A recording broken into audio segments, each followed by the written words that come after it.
Sur la question des salariés, enfin, de la vocation, en fait, un petit peu, je rejoins un peu ce que disait, le même constat un peu qu'Anne-Laure, juste après, précédemment. Moi, les gens étaient assez investis. Quand ils se sont présentés au début sur les listes, on a eu des gens qui étaient prêts à travailler, à venir au CSE, sans vraiment comprendre qu'il y avait une fusion, si vous voulez, des 3 fonctions. Ce qui fait qu'effectivement, auparavant, par rapport à l'année, enfin, à l'organisation des instances avant le CSE, les gens venaient un peu par affinité. Genre, moi, je suis plus revendicatif, je vais défendre plus les réclamations individuelles. D'autres qui étaient plus sur le CSE, un peu le côté culturel et social, donc pas trop revendication, pas trop négo.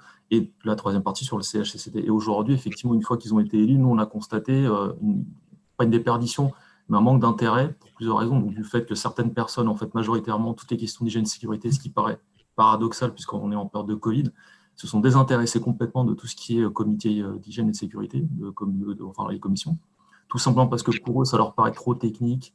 Et là, ça rejoint le problème de la formation des élus. Donc, ils n'avaient pas abordé ce point-là de technicité, notamment sur l'hygiène et la sécurité, les conditions de travail. Aussi sur la partie un peu droit et accord, droit du travail, tout simplement, les droits des salariés. Ce qui fait qu'on a eu une grosse déperdition de ce point de vue-là. Moi, j'ai des gens un peu moins investis, bon, même la majorité ne sont pas très investis sur ces questions-là, ce qui fait que le poids, finalement, de l'instance sur les 3 volets repose finalement sur très peu de gens.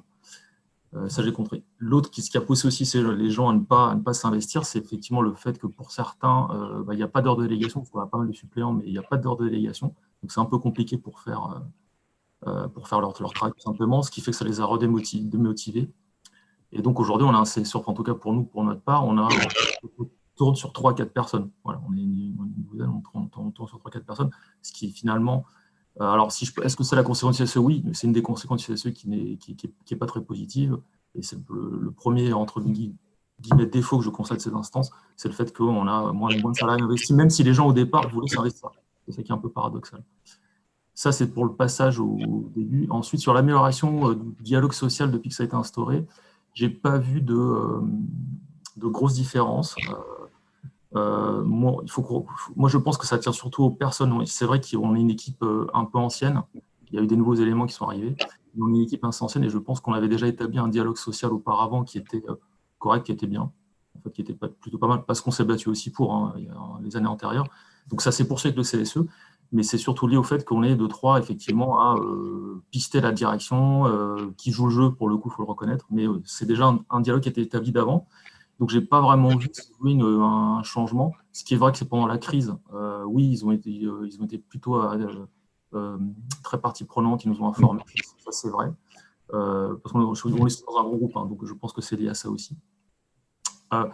Donc, il n'y a pas vraiment, je ne dirais pas d'amélioration. Et par contre, je vois poindre peut-être effectivement une dégradation un petit peu, dans le sens où, déjà, bon, comme je vous disais, le manque de moyens, à mon avis, fait qu'on ne peut pas aller, on est très peu finalement, ça c'est un peu relié à la question que j'avais évoquée précédemment, le fait qu'on est un peu moins nombreux à être investis, donc du coup, on a plus de dossiers à traiter avec moins d'heures de délégation pour le coup, donc une moins bonne préparation, je pense, et à terme, ça peut poser un problème. Et une spécificité qu'on a chez nous, c'est qu'en plus, et ça je suis en train de le constater là, c'est une coïncidence avec la mise en place du CSE, c'est comme on est intégré au groupe M6, donc on a un CSE, alors c'est pas qu'on on est indépendant, on a un CSE qui est totalement à part, autonome, mais les grandes problématiques dont sont mises en place de certaines conditions de travail au niveau groupe, en fait, sont négociées ou sont pactées au niveau du CSE d'M6, et ensuite ils le déplient sur les petites structures, ce qui fait qu'on a très peu de marge de manœuvre, en fait. Voilà. Et ça, c'est un hasard, c'est une coïncidence, ça coïncide avec la mise en place du CSE. Voilà. Donc, je ne veux pas faire de mauvais pressé, mais oui, alors, pour conclure, en fait, je n'ai pas vraiment vu d'amélioration, ni de dégradation là, cette année. Par contre, je m'inquiète sur l'avenir. Je pense que... Après, c'est à nous aussi, aux élus, je vous dis, nous, on continue à notre niveau d'essayer au moins d'établir que le dialogue social soit le meilleur possible avec la direction. Et pour le moment, elle joue le jeu. Est-ce que ça va durer? À voir.